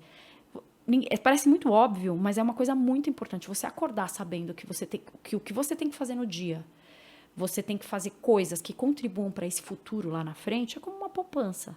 Estou poupando agora para eu poder lá na frente colher os frutos. Para eu envelhecer bem, eu preciso fazer coisas hoje. Eu preciso tomar boas decisões hoje. Então, eu preciso... O que eu estou fazendo com o meu corpo? O que eu estou fazendo com a minha cabeça? O que eu estou fazendo com as minhas emoções? O que eu estou fazendo com o espaço onde eu vivo? Qual que é a ordem da minha casa? Então, é isso que a gente trabalha muito na mentoria e até nos retiros. Como que eu estou organizada hoje? Tudo que eu tenho na minha casa, eu preciso de tudo isso? Porque a gente fala que envelhecer precisa de leveza. Para ter leveza, eu preciso de milhagem, não de bagagem. Bagagem você acumula na primeira metade da vida. Seus certificados, suas amizades, seu patrimônio, as coisas que você quer juntar. Isso é bagagem. Na segunda metade da vida, você já sabe quem você é. Você já sabe o que você gosta, o que você não gosta, o que você está disposto, quais são seus valores, o que é negociável, o que não é negociável. Claro que você vai ter a chance de se lapidar e de se modificar e de se melhorar. Mas valores não se negociam, né? Então, olhar para a velhice com esse olhar de o que eu quero ser quando eu envelhecer, vai te dar essa dimensão do que eu preciso fazer hoje. Preciso ter essas coisas que eu tenho? O que eu preciso para estar leve?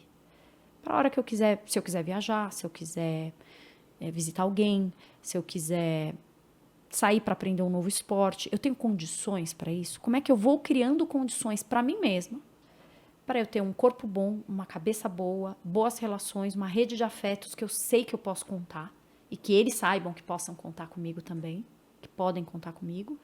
Então, eu acho que envelhecer bem demanda planejamento, Drica. Eu acho que não tem outra palavra. A gente planeja tudo na nossa vida, né? Ter um filho, casar, carreira. Por que a gente não planeja envelhecer? Será que envelhecer... Tô aqui num brainstorm, assim, num insight. Será que envelhecer é tão difícil porque é a constatação da morte que você vai chegar... Eu acho que é isso. Provavelmente, que você sabe que você vai chegar num fim. Que você está chegando no fim. Eu acho que envelhecer... Ele é realmente um processo a caminho do fim. E cada vez que você vai envelhecendo mais, você vai chegando ao mais perto da morte. E eu acho que a gente tem aí que fazer um paralelo e um exercício. E aí eu acho que entra até a parte espiritual. Religiosa e tudo mais. Religiosa. De aprender a lidar com a morte. Meu pai é muito interessante, ele é uma pessoa muito sábia. Ele fala da morte, o pai do meu marido também, fala da morte com muita sabedoria. Ah, filha, já tô chegando no meu fim, né, filha? Eu já tô indo pra academia, mas você sabe, né? Mas o fato com leveza. É leveza. É tipo, eu falo, pai, mas como assim? Não, filha, eu vou morrer, filha, é óbvio, vai chegar, é fato. E é esse sentimento que eu não consigo entender, porque eu tenho medo da morte. Eu ainda estou na fase de medo da morte, e ele não tem. E eu queria entender nesse processo, o que acontece nesse processo que deve ser incrível, de você chegar num momento e você ter aquela resiliência... Resignação de falar, não, está chegando o momento da morte. E aceitar. Mas isso é com leveza, com plenitude. Aceitar, né? Aceitar.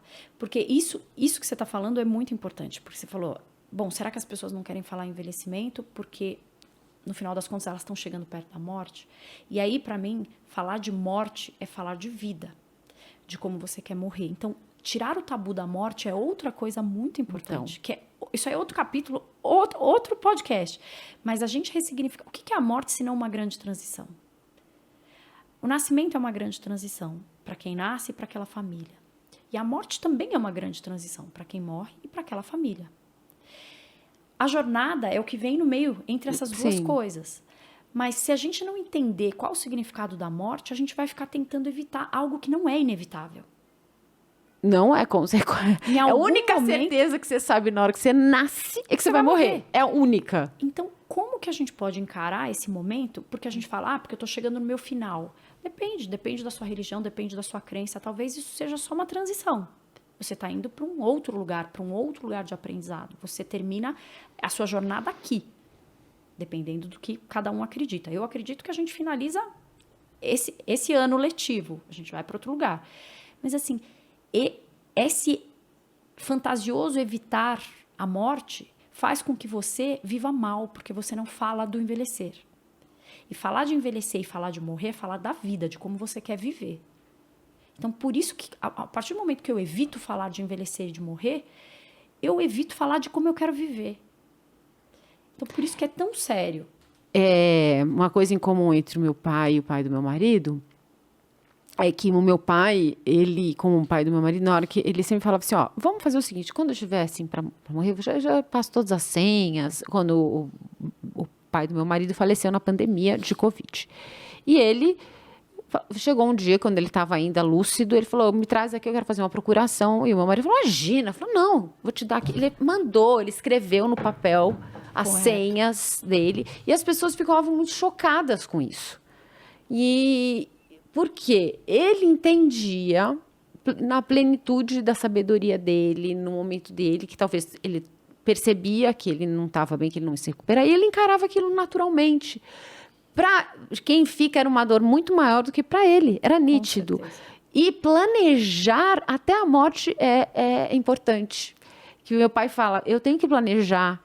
Vamos comprar um jazigo. Eu falo, para jazigo, mas tem, porque na hora vai ser aquele puta saco. Quem que vai dividir o jazigo, o caixão? Vamos fazer um carnê. Ele é desse jeito. Vamos fazer um carnê dado de jazigo X, pra, na hora que eu tiver já tá tudo pago. Drica, a melhor coisa, o melhor legado que ele pode fazer para vocês é esse. Assim como o pai, né, dele fez. Porque, na verdade, isso se chama diligência e responsabilidade.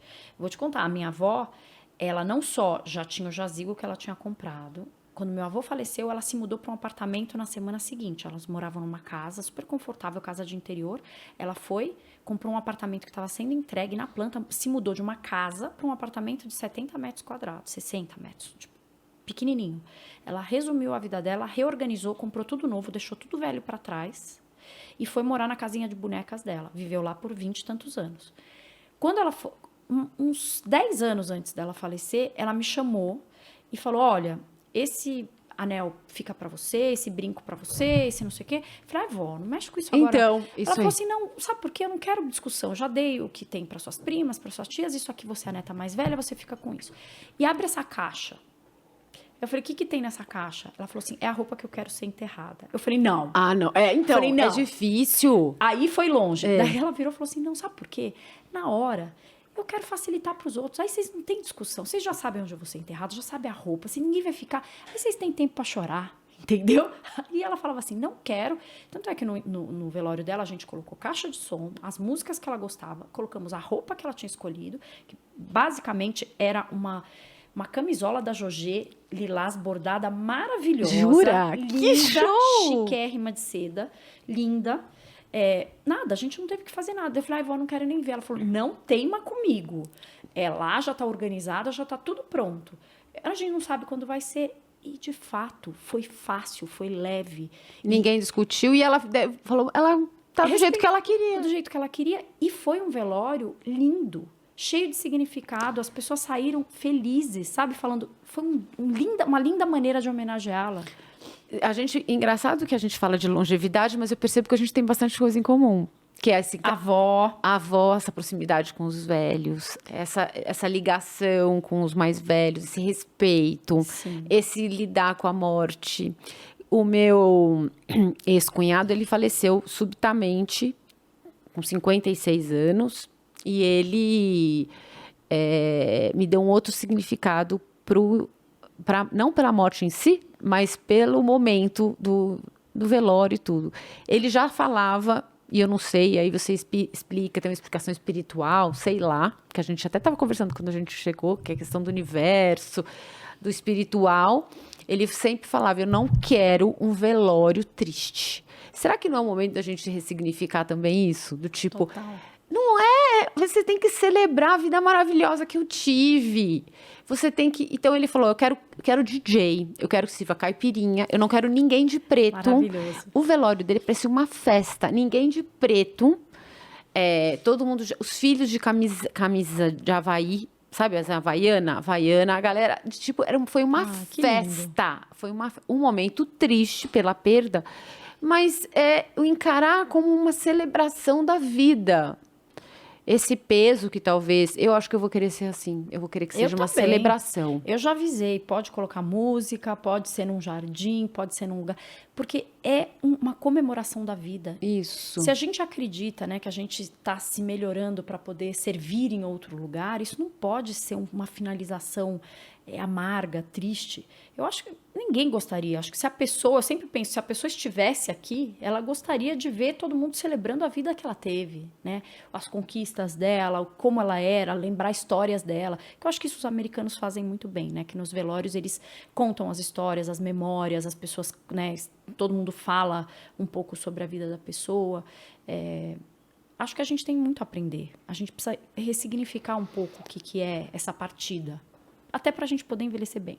E para a gente se tornar uma coisa tão pesada, eu acho que isso está muito atrelado também. Talvez a gente tenha que conversar um pouco mais, falar sobre a marcha para entender a vida e o processo de envelhecer. Tudo junto. Tudo junto. É isso. Eu acho que envelhecer é maravilhoso. Quem tem o privilégio de envelhecer, eu falo isso porque eu perdi minha avó muito nova. Eu nova e ela nova. Sim. Quanta vida! Ela era uma mulher maravilhosa, que venceu muitas coisas. Num dos podcasts, a gente estava falando sobre carreira e sobre machismo. A minha avó, num dado momento da vida dela, ela ganhava mais que meu avô. Ela vendia... Lembra aqueles casaquinhos que eram os botões? Eram uns casaquetos, assim, que usava em 1970. Twin Set? Twin Set, Sei. isso. E ela começou a vender Twin Set, ela vendia Twin Set. Minha avó era muito sociável, era uma pessoa que agregava muito. Aquela, antigamente, que batia na porta do vizinho. Oi! Ô de casa, lembra? Ô de casa! Vim vender Twin Set. E ela vendeu tanto em Twin Set que ela decorou a casa dela.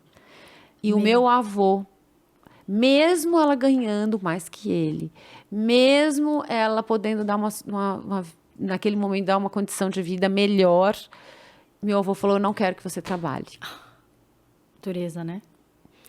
Eu acho que quando a gente fala para esse adolescente, que às vezes ele precisa entender um pouco do passado, e a gente sempre colocar, transferir a opinião daquela pessoa mais velha para o momento de vida, como ela foi educada. Sim. Não é simplesmente jogar ela, pegar ela, a opinião dela hoje e entender por que ela está falando aquilo, por que eu não concordo com aquilo. Não sei se você está entendendo. Claro, tem que ter o contexto. Sem o Tem um contexto, contexto. não tem lógica, não tem lógica. Tem que ser contextualizado. Porque tudo faz parte dessa história. E quando você conta, né, essas histórias, né, da sua avó, do seu avô, isso a gente carrega com a gente. Então. Né? Se a gente for fazendo essa arqueologia de buscar essas histórias que a gente carrega ainda hoje, que tem algum significado pra gente, porque de alguma forma ficaram marcadas, né, na nossa memória, quando você começa a fazer esse trabalho, você começa a entender que o que você faz, de alguma forma, se você quer entender pistas sobre o seu propósito, fala um propósito, né? Eu gosto de chamar de servir, porque eu acho que propósito tem um peso, assim, eu tenho que encontrar meu propósito, não sei, acho muito pesado. Às vezes a pessoa fica, mas eu não sei. Eu sempre brinco, falo, gente, nem todo mundo nasceu para salvar a baleia, para acabar com a fome na África. Perfeito. Às vezes o seu propósito, sabe o que é? É dar um ombro amigo para alguém que precisa ser escutado. Às vezes é ir levar um bolo na casa de uma amiga que está com depressão. Às vezes é se oferecer para cuidar do cachorro de um vizinho. Esse é um propósito. E outra, às vezes o propósito de uma mulher, que eu acho que isso eu também tenho que falar, é cuidar da casa, do marido, dos filhos. Ela tá feliz ali, é o propósito de vida dela. E é um servir maravilhoso, porque essas pessoas não poderiam fazer o que elas fazem se não fosse aquele cuidado. Isso. Então, o servir que a gente a gente precisa desmistificar. O nosso serviço, aqui a gente está a serviço, para quem que a gente dá o nosso serviço, é muito mais importante do que a palavra, a embalagem do propósito. A gente serve o dia todo. Se a gente entender que a gente está aqui para servir, a gente vai pôr significado. Teve uma vez que uma mentoranda minha falou, eu não encontro meu propósito, acho muito difícil. E a gente começou a discutir tantas coisas que ela estava fazendo, né? E ela, durante a pandemia, ela serviu marmitas durante a pandemia inteira. Ela tinha um negócio que fazia cursos e tudo mais, era um lugar de workshops, e ela parou o negócio, imagina, ela parou de ganhar, e ela usou a cozinha para fazer marmita para todo mundo. Eu falei, me conta um pouco mais desse negócio. E ela foi contando e tudo mais. Eu falei, como é que você se sente? A gente foi conectando as emoções com o que ela tá. Poxa, eu vejo que ali eu tô fazendo uma coisa que realmente tem impacto. Eu vi que se a gente não serve a marmita, isso tem um impacto direto. Que quando a gente chega, é uma alegria pra gente, pra eles. Que mais? A gente vai decupando. Eu falei, como que você não tem propósito? Como você não tem propósito? Não, mas é isso, é fazer... Eu falei, não é fazer marmita. Se você, a hora que estiver cozinhando, você colocar a sua intenção genuína ali e dizer, eu estou a serviço de ajudar quem precisa. E essa comida vai alimentar essa pessoa. E essa pessoa vai poder ter forças para procurar um trabalho. E a hora que você intenciona isso, você não está servindo marmita. Você está servindo esperança, você está servindo motivação, você está servindo saúde. Então, você entendeu que o seu propósito é muito maior do que você fazer um trabalho específico da marmita? O seu trabalho ali era regenerar, era motivar. E o que você fazia antes? Eu tinha um espaço de eventos que trabalhava com muitas coisas motivacionais. Eu falei, seu propósito continua sendo esse. Você está só executando de uma maneira, servindo de uma maneira diferente.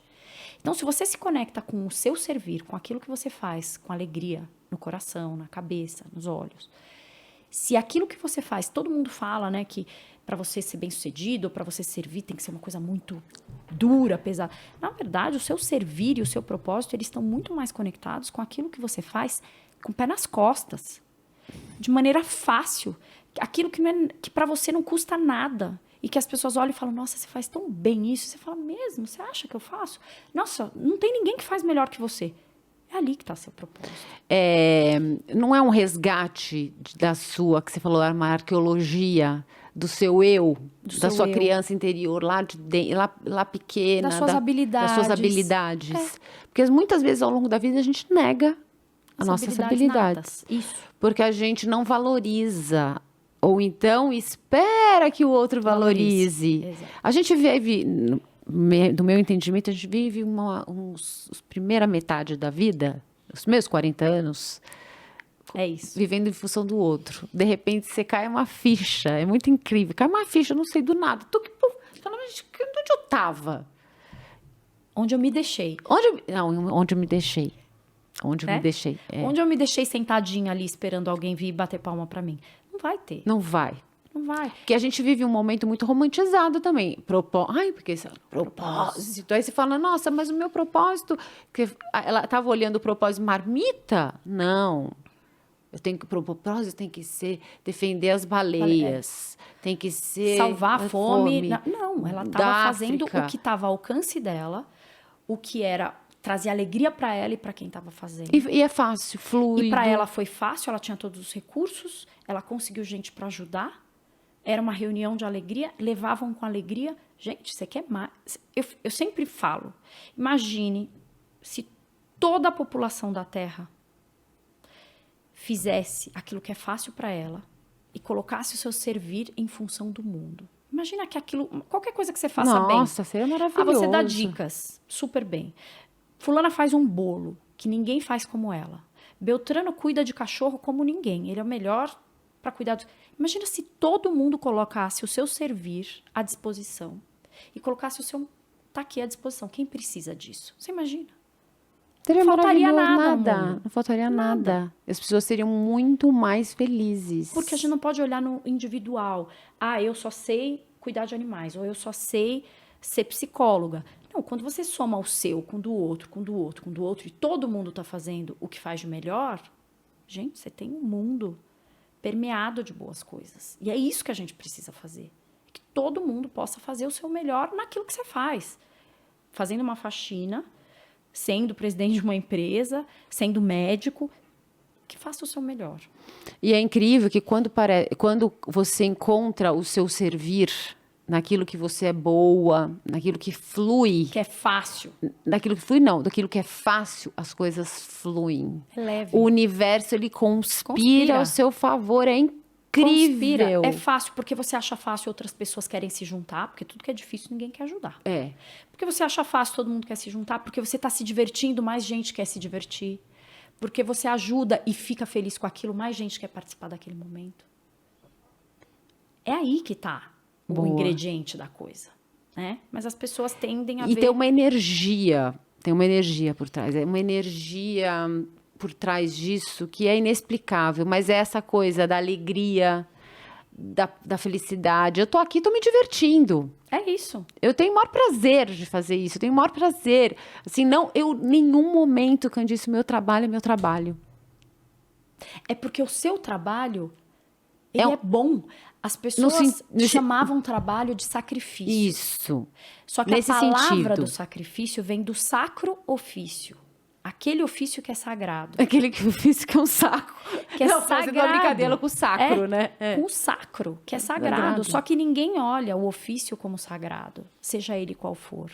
partir do momento que qualquer ofício que você estiver fazendo, você enxergar como sagrado, você vai entender que assim, não pode ser um esforço. Ele não pode, foi uma falácia. A era industrial veio para falar que você tem que carregar pedra, né? E carimbar as coisas repetitivamente, de uma maneira exaustiva, até você se aposentar. Isso é uma falácia. A gente precisa ressignificar o que é trabalho. O trabalho pode ser bom, pode ser leve, pode ser próspero e pode ajudar muita gente. Imagina se todo mundo visse isso dessa forma, né? Mas o mais legal é que se você faz um exercício de autoconhecimento, você consegue, de novo, parece meio blasé, ressignificar, se reconstruir, se redescobrir. E é nessa fase do envelhecimento, lá pelos 40 anos. É aí que você tem toda a ferramenta, todos os ingredientes para falar, tá bom, para que eu vim? E é a fase mais potente, por isso que eu acho um desperdício a gente não pegar essa fase e fazer dela a melhor da sua vida. A melhor, porque a primeira metade você estava ali na lida, você tinha que conquistar, você tinha que acumular. E provar para os outros. Provar para você. Você ia ser uma pessoa de bem, que você ia poder ser uma boa mãe, ou ser uma boa companheira, ser uma boa profissional. Agora você já sabe o que você é. Entendeu? Assim, é muito louco. Não tem uma vez... Foi aí que eu me dei conta, né, na pandemia, que eu terminava logo o meu trabalho, que eu sempre amei o trabalho de pesquisa, que eu trabalho na indústria, sempre amei isso, mas eu terminava esse trabalho louca para fazer os atendimentos. Às vezes eu estava morta, eu começava os atendimentos 7 da noite, eu tinha trabalhado o dia inteiro. Eu só atendia ou 8 da manhã ou 7 da noite, foram os horários que eu abri. E aí eu falava, nossa, eu tô tão exausta que eu não sei nem se eu vou conseguir ajudar a pessoa. Eu ia lá, fazia as minhas coisas, me concentrava, cheirinho no meu escritório, não sei o quê. Falava, não, né, que eu faço o meu melhor. Não tinha uma vez que eu não terminasse a sessão muito melhor do que eu entrei. Sabe com aquela sensação de falar, eu fiz o que eu tinha que fazer, que bom que eu fiz, que bom que foi bom para a pessoa, que alegria poder ter feito parte desse momento com essa pessoa. Então, assim, a gente precisa se conhecer, sabe? Eu levanto a bandeira e vou levantar, eu acho que você, do envelhecer com qualidade, que envelhecer é muito bacana, mas depende de como você enxerga. Depende de como você... E como você lida cria esses dias. Como é que você cocria com o universo essa etapa da sua vida, Como sabe? que é criar esse envelhecimento com sabedoria? Como faz isso? Vai ter que se conhecer. Primeiro, que é aquilo que a gente falou, sabendo que esse é o destino, você vai ter que começar a se pesquisar, se perguntar. O que vale, o que tem significado para mim hoje que não tem mais... que é mais importante do que tinha antes. O que deixou de ter significado para mim? O que eu quero dedicar as minhas horas? A que eu quero estar a serviço nos meus próximos anos? 3, 4 anos. Onde eu quero colocar meu tempo? Porque o maior ativo que você vai ter na segunda metade é tempo. Se na primeira metade era juntar dinheiro, fazer as coisas renderem, principalmente materialmente, a segunda metade é tempo. Urgência, né? Urgência, onde você coloca os seus minutos do dia. Eu sinto assim também. Então, assim, vale a pena você ficar numa discussão de horas por uma coisa que você já sabe que o final não vai mudar? Faz o que você quiser. Estou comprando paz. Isso. Outras coisas que valem discutir, eu vou discutir até o final, porque eu acho que isso é muito importante. Vale a pena eu trabalhar em algo que não tem minha alma, não tem meu brilho, que não tem a minha verdade lá? Bom, talvez eu precise daquilo, porque eu preciso daquele dinheiro, mas eu preciso, em paralelo, urgente, começar a descobrir como que eu posso me mover para um trabalho que tenha mais significado. E eu tenho que fazer isso, eu sempre falo para as pessoas, faça isso enquanto você está empregado. Comece a trabalhar no seu lado B enquanto você está no seu lado A. Não espere terminar um ciclo para começar um segundo. Concordo plenamente. Não faça isso. Eu falo pro meu filho, você arranja emprego quando você está empregado, você só namora quando você está namora. Você está namorando, que está no final do namoro. Você está vendo que o negócio... Não, você começa que tá vendo que não está dando, chove. Paquera. É impressionante. Tá, gente, isso aqui aí, bastou você ficar solteira, pronto. Caiu no limbo. Limbo, exato. Então, sempre esteja no seu plano B e à C, frente, enquanto você está no seu plano A, para você abrir possibilidades. A gente está numa vida... Para ter escolha. Abrir escolhas. Para ter escolha, eu acho. É isso. Porque se você cai no desespero, digamos que você não se planejou, não se programou, não colocou essa ordem. Na hora, por exemplo, vamos falar num trabalho. Se você espera terminar o ciclo, se esse ciclo ele é interrompido antes que normalmente acontece, que você planejou, você vai estar totalmente despreparado, desamparado, desmotivado. E aí, você aperta a tecla desespero. E aí, você começa a não ter o poder de escolha que antes você tinha. É isso. Envelhecer com qualidade é ter escolhas. É um ponto sem discussão. Quando você tem opções, quando você tem escolhas, quando você pode escolher entre... Quando você vai ficando sem escolhas, isso vai dando uma depressão, fisicamente Dá você desespero. vai se abalando. Então, envelhecer precisa de planejamento, precisa de consciência e precisa de muita ação. Envelhecer não é esperar a idade chegar. Envelhecer é ir ao encontro da sua idade. Ao encontro. Eu estou indo para os meus 50, então como eu quero viver a próxima década? Eu estou indo para os meus 60, como eu desejo viver a próxima década? É ir ao encontro dessa idade e não fugir dessa idade. Por isso que eu falo do ageful. Como é que eu faço que cada ano que vem na minha vida, ele tenha significado, ele construa um tijolo a mais. Enquanto eu me orgulhar, né? A gente fala, eu sempre repito isso, as empresas se orgulham, esta empresa tem 150 anos de reputação, este carro tem 150 anos de tecnologia, fulano... Por que com pessoas é diferente? Uma pessoa que tem 60, ela tem mais experiência, mais milhagem do que uma pessoa que tem 40. Tem uma questão matemática aí. Agora, como ela levou esses 60 e como o outro levou os 40, são outros 500. Mas a gente tem que se orgulhar de cada ano que a gente vai somando. Né? Então, eu acho que é ir ao encontro das transições, ao encontro... A entrevista da Fátima Bernardes foi muito boa no Roda Viva essa semana, porque ela falou isso, que a cada 10 anos ela via que alguma coisa muito forte mudava na vida dela. E ela começou a antecipar isso. Ela falava assim, mesmo quando eu não estava vendo que a mudança estava chegando, eu via que estava dando 10 anos, eu falava, alguma coisa eu vou ter que virar. Não é lindo isso? Ela saiu, né, do encontro. Saiu do encontro e está indo agora pro The Voice, eu acho. Quer dizer, ela toma posse da escolha dela. Encontro da mudança. Eu escolho a mudança que eu vou fazer, não é a escolha que me acha no contrapé. Não é quando eu fico sem opção e eu vou ser obrigada a mudar. Não, eu vou em busca da mudança. Candice, que papo é transformador. Todo mundo tem que escutar esse podcast. Todo mundo. Não, é transformador porque são visões... visões de vida, do envelhecer e da longevidade, são insights, são peculiaridades, são pontos, são... Nossa, foi incrível. Incrível. Não, todo o podcast eu aprendo alguma coisa. É que eu adoro compartilhar. Acho que sem compartilhar a gente não cresce. É como uma pessoa que... Tem, às vezes, convidado que termina o podcast e a pessoa não consegue compartilhar, ela segura a informação. E eu cheguei e teve um convidado que falou, olha, eu não falo porque eu tenho medo que as pessoas vão me copiar. Eu falo, querido, existe um Google. Você conhece Google, a palavra Google? Se você quiser, é só colocar ali. Hoje a gente não é dono de mais nada. Mais nada. Só que o conteúdo que eu faço... Isso, com a maneira que eu faço... Como você fala, com a minha biografia, perfeito. Com a minha história, só tem eu no mundo. Então, você se é quiser única. esse, sou eu. E mesmo que peguem essa apresentação... Eu sempre falo isso, né? Uma amiga minha falou esses dias... que também é... Trabalhando como nas redes sociais, falou assim, né? Você vê, a gente podia ser concorrente, mas a gente está se unindo. Eu falei, a gente não é concorrente. Você fala de um outro lugar da longevidade. Eu falo do lugar que foi a minha vida. Não tem como a gente concorrer, certo? Não tem. Tem espaço para todo mundo. Um job que talvez seja bom para mim, talvez não vai ser bom para você e vice-versa. Então, a gente tem que acreditar nesse fluxo próspero que é a gente estar fazendo o nosso melhor. O melhor tem que vir também. Então, não tem cópia, não tem desespero. E a gente tem que dividir tudo. É para isso que a gente veio. É para dividir. É para dividir para somar. E o conhecimento não é nada se você é guardado com você.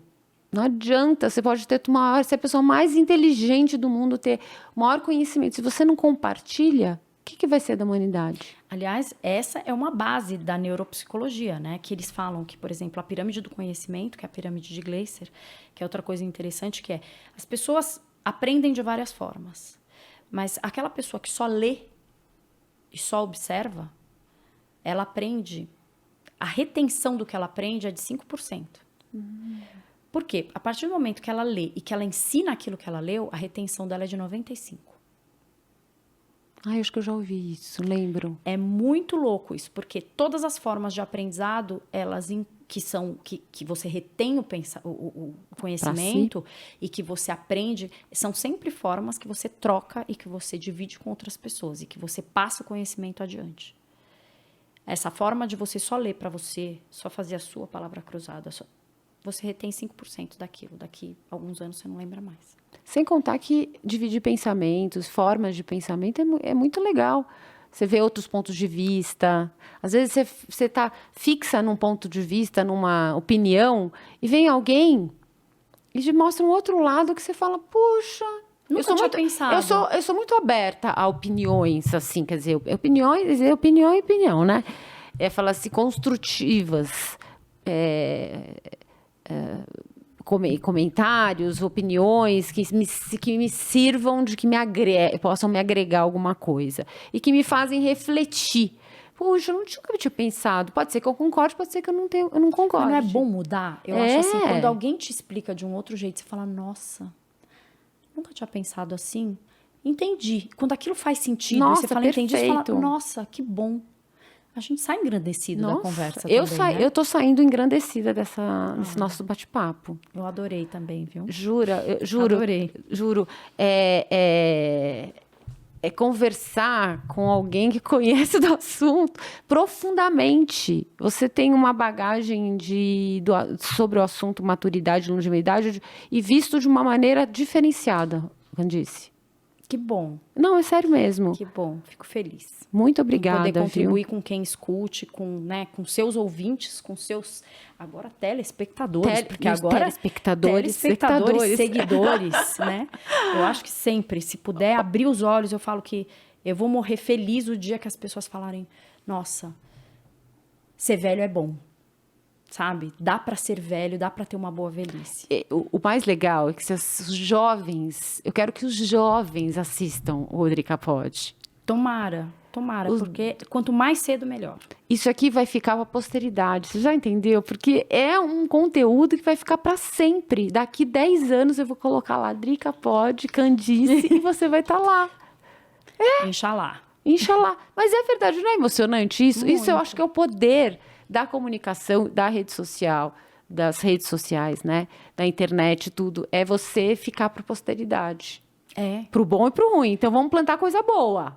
Vamos plantar coisa boa, que aqui se fica faz... tudo registrado. Fica do bom e do ruim. Tudo registrado. Muito obrigada, Candice. Obrigada a você. Muito obrigada. Bom, divinas maravilhosas. Olha, eu garanto que você deve ter gostado desse podcast, porque não é possível, você vai colocar um joinha aí e já vai seguir o Drica Pod.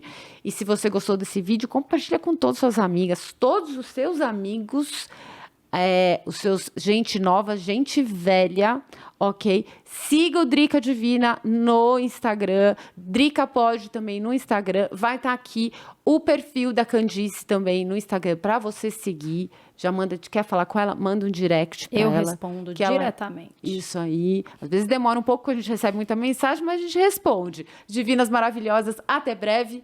Kisses!